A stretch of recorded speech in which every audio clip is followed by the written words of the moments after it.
everyone. I want to welcome you all to Transit Equity Day here in Rhode Island. And I also want to say happy belated birthday to Rosa Parks. Yay! As you know, Rosa Parks is a national icon of the civil rights movement. Her demands for equal access to public transportation continues to benefit us all to this day. Amongst her many, many achievements, she understood that transit equity is a cornerstone of political, social, and economic equality. So today we celebrate National Transit Equity Day, which is held throughout the country in cities and towns, states, you name it, on waters and boats. Because we understand that transit equity is not an option, nor is it a dream deferred, it's a civil right. We are here to hold our RIPTA agency decision makers accountable for their operating performance, for increasing ridership, for attracting and retaining transit workers, and for doing their part to reduce damage to our environment in a just manner. You will hear from speakers shortly, followed by an exhibit, which you can see a little bit about around you, created by Patricia. Raise your hand. You will be following this young lady right here. These photography panels are set up in this area. They're just a snapshot of the many ways Kennedy Plaza has been a civic center for community engagement. For decades, people have known Kennedy Plaza to be a public space that welcomes everyone. So following today's brief speaking program, please do follow Patricia to places here inside Burnside Park. It's a guided tour, and it basically talks about the storied role that Kennedy Plaza has played in many, many public events. I'll tell you a little bit about Rhode Island Transit Riders. We are an independent, volunteer-led grassroots group made of advocates and activists, environmentalists, who got together to preserve, expand, and improve public transportation in Rhode Island. We've been doing this work since 2010. We've successfully fought to stop fare hikes, secure funding for RIPTA, to restore no-fare bus passes for seniors, and mostly to be a voice for everyone who depends on public transportation.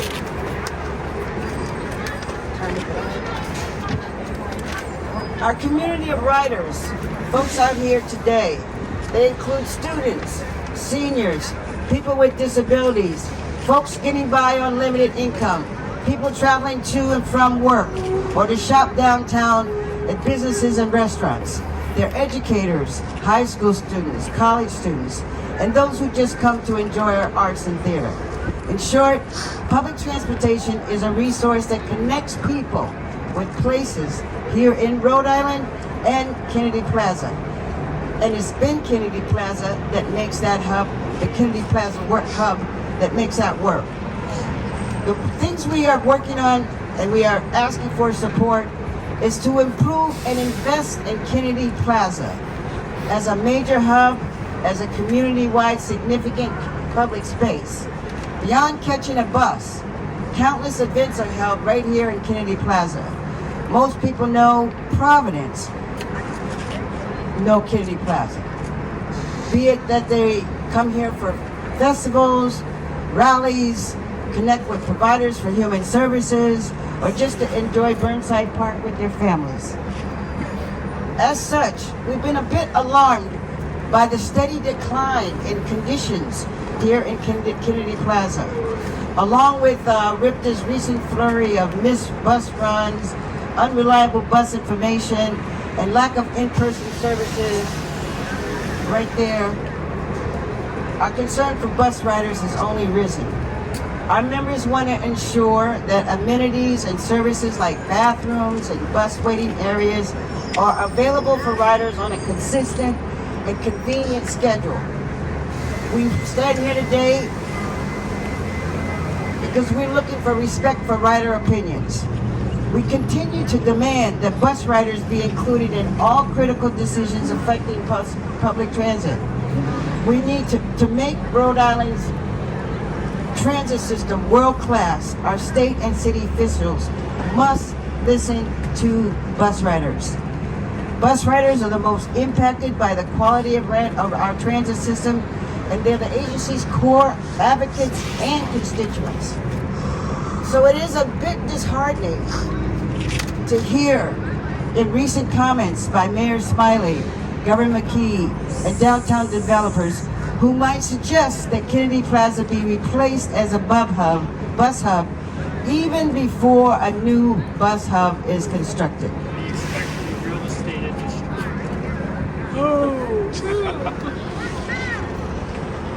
This will create a hardship. To divert riders from Kennedy Plaza needlessly creates hardship, unjustified confusion, and inconvenience for many, many riders. This type of treatment is wrong, unfair, and unacceptable. If we are a city who embraces diversity, creativity, and inclusion, intentionally pushing anyone from a convenient public space is a disgrace. There is room for everyone because for years, Kennedy Plaza has been proof of that. Instead, we ask that you listen to the voices of those who use and depend on public transportation. Kennedy Plaza as a bus hub has given life and important recognition to downtown Providence.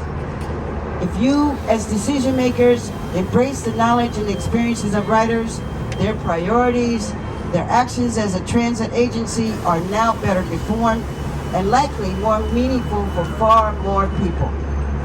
We fight to secure sustainable funding for public transportation because adequate funding for RIPTA is essential.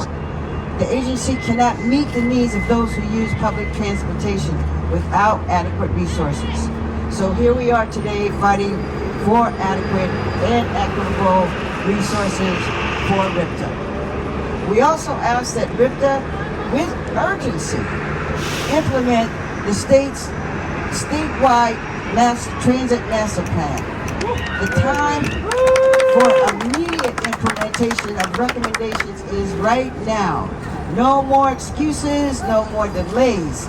We need our elected leaders, you guys are out here, to insist that RIPTA show evidence of its commitment to pursue this important obligation.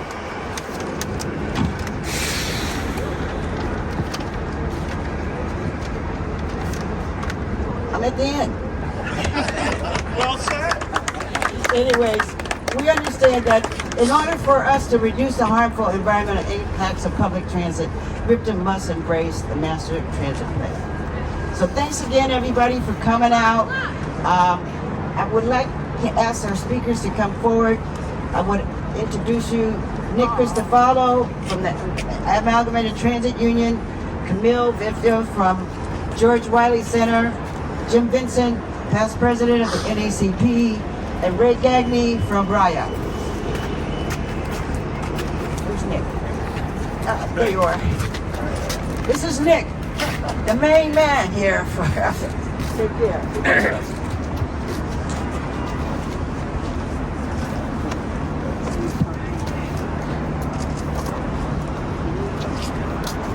Hello, sisters, brothers, and friends. My name is DeCristofaro, president of the Amalgamated Transit Union, Local 618, representing the frontline heroes at RIPTA. 5 years ago, the union, ATU, riders, environmental groups were inspired to create Transit Equity Day, a day to remember Rosa Parks' birthday. Today, on her belated birthday, we call for transit equity for all Rhode Islanders. Public transit is a vital resource for our community, and we need good transit workers to ensure the job gets done for our riders. That's why it's important to highlight the skilled, experienced transit workers that keep Rhode Island moving. Good union jobs are a matter of equity. Transit workers, our members, deserve living wages, benefits, safe working condition, training opportunities. Can you guys hear back there? Hold the mic right at your mouth. Okay, I'll do my best. Transit workers, our members, deserve living wages, benefits, safe working condition, training opportunities, and good union rights. Thank you to everyone that supported us during our past contract negotiations this past year. But we still have a lot of work to do. We're still seeing a worker shortage throughout the country, including here in Rhode Island.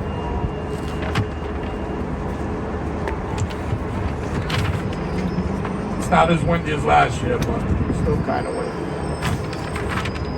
The shortage is so bad that retired drivers are being recruited to fill in the spots. But we're seeing a wave of retirements and people just leaving that retirees possibly cannot fill the shortfall. We must do whatever we can to recruit into our transit system to meet the needs of the community. And we must continue fighting for better working conditions, wages, and benefits that make these jobs attractive. Our members deserve the dignity and the respect of being able to use a restroom or a comfort station whenever needed. I know together we can make sure that transit jobs are good jobs. We have a saying at the ATU, together we fight, together we win. Another great example of this is our call for Rosa Parks bus stop in front of the Federal Building. Because we work together, there will now be a stop in honor of the civil rights legend. If we stick together, I know we can also save Kennedy Plaza. Buses should continue to use the plaza regardless of the proposed Dorrance Street terminal. And we will do whatever we can to save this hub for the community. If anything, we need more public transit, not less. Thank you. For public transit to be equitable, it must be accessible to all. Thank you so much for having me and everyone across the country participate in today's actions. Happy Equity Day to all. Thank you.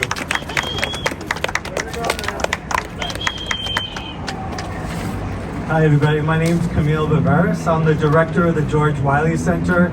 The George Wiley Center is the longest running anti-racist, anti-poverty community organizing group in Rhode Island.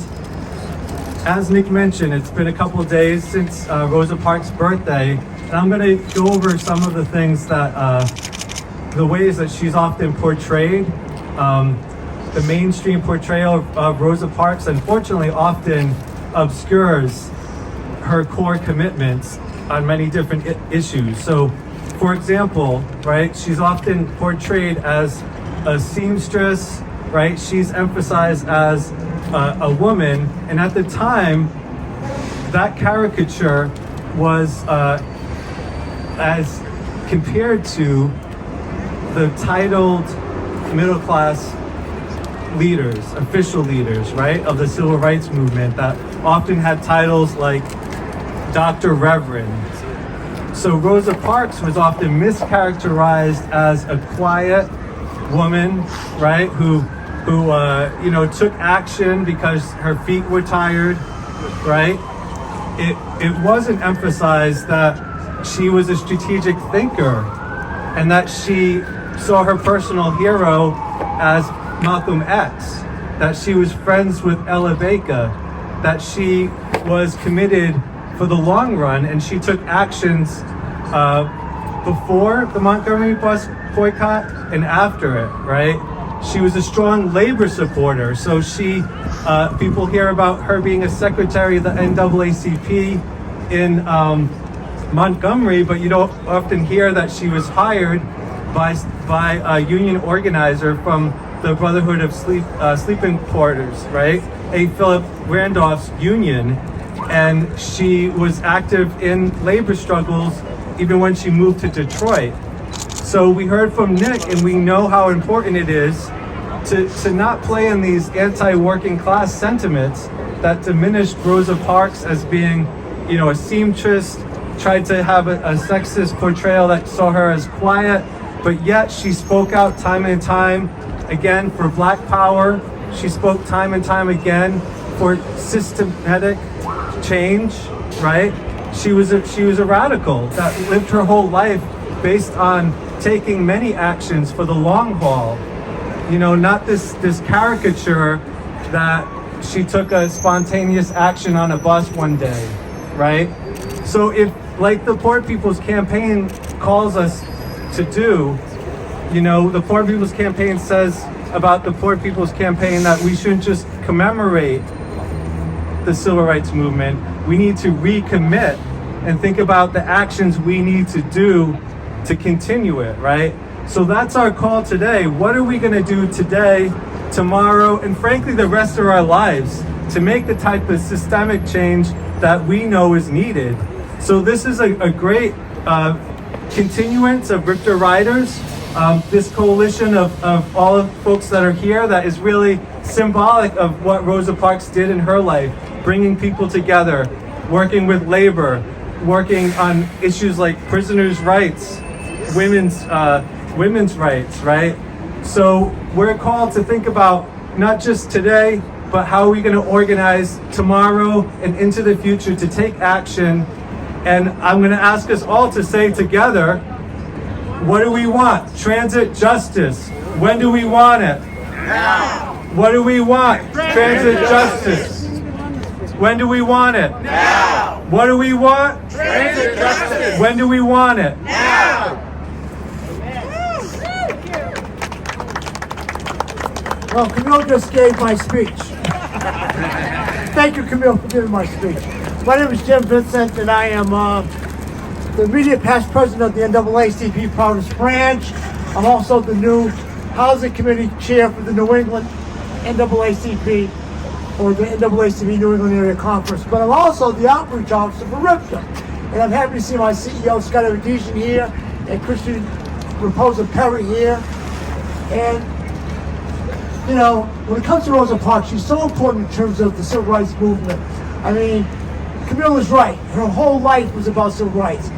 And on that day, I guess December 1st in 1955, she was tired, but she wasn't physically tired. She was tired, but she wasn't weary. She was tired of the second-class citizenship that Black people were going through in Montgomery, Alabama. And she was strategically on that bus because she was the branch secretary of the NAACP Montgomery branch. And a lot of times people forget that, but it was done because there were 4 other women or 3 other women before that had also sat in the front of the bus and were dragged off, beaten in jail. So Rosa, you know, knew at least the last one, Colvin, and made her the youth council coordinator for the NAACP Montgomery branch. So there's connection in terms of the civil rights movement. So what Rosa did is she turned 100 years old, February 4th. It's so important in terms of civil rights that we can never forget that's how the movement began and led to the 1964 Civil Rights Act and the 1965 Voting Rights Act. So we can never, ever forget the role that public transit played in the civil rights movement. Public transit was a catalyst for a movement that made a difference in the United States of America. So never forget the importance of public transit. In Montgomery, Alabama, or even in my hometown of Boston, Massachusetts, you know, you have people that are dependent on transit, usually people of color, particularly Black people, and also the disabled. So always be mindful of the role that public transit plays in their lives. And thank you all for caring and being out here in this cold. I thank you. Thank you very much. Hi, I'm Ray Gagne from the Rhode Island Organizing Project. We're honored to be part of this event. We support the Rhode Island Transit Riders platform to improve transit in Rhode Island. We support our union brothers and sisters' efforts to have better wages and working conditions. We support RIPTA's effort to fully fund the Transit 24 Master Plan. We represent primarily elderly and adults living with disabilities who rely on the bus every single day. This morning I walked up to the beautiful train station up the hill. It's beautiful, well lit, restaurants inside, secure. But when I look over there, I do not see the same thing.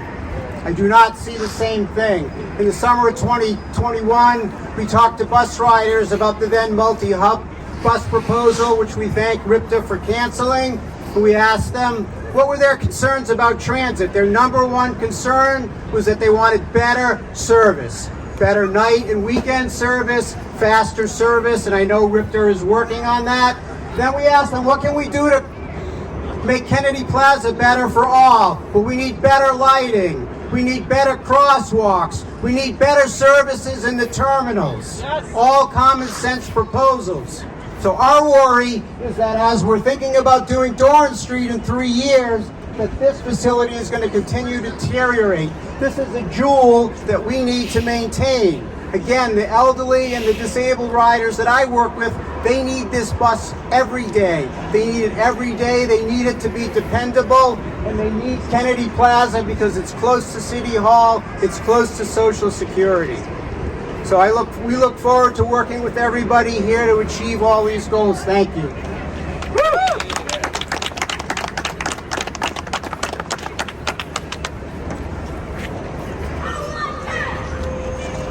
You want to say something? No, I'm letting you say something. Okay, that ends the speaking part of our program. For anybody who wants to, I'd suggest that you take a look at our display of Kennedy Plaza over the years as a transit hub. And for anyone who would like to, we have a walking tour that's starting here, and we'll go to 4 different stops in the Kennedy Plaza area, focusing on the beginnings of Kennedy Plaza as a space, Kennedy Plaza as a civic center, Kennedy Plaza as a transit center, and then talking about recent renovations that have taken place in Kennedy Plaza. So that's up to you. This is a 2-part event. I just want to take a moment to acknowledge Don Rhodes. Donnie, he's one of our first directors, been here for a long time, dedicated transit activist. Also, I'd like to invite anybody who want to make remarks, open mic. There you go. Good afternoon, everybody. Just a point that I would love to make. One thing that we can never ever do is forget why we're here. I don't know about you, but they say that the past mayor cared about public transportation in Rhode Island. I don't know. Does that look like he cared? No. I don't think it does. Another thing we might want to try to do is make sure that there's a rider on the RIPTA board of directors. Is there one? No, the answer is no. And we've tried, and we hear the thing that the only way that the board members are appointed is from the governor. Well, it's about time. If you know anyone that has any way to talk to the governor, put a bug in her ear. Lord knows we've been trying it for an awful, awful long time. I want to commend everybody out here for being down here today, which means that we are not giving up because we want what? When do we want it? Now. Thank you very much, everyone, for coming.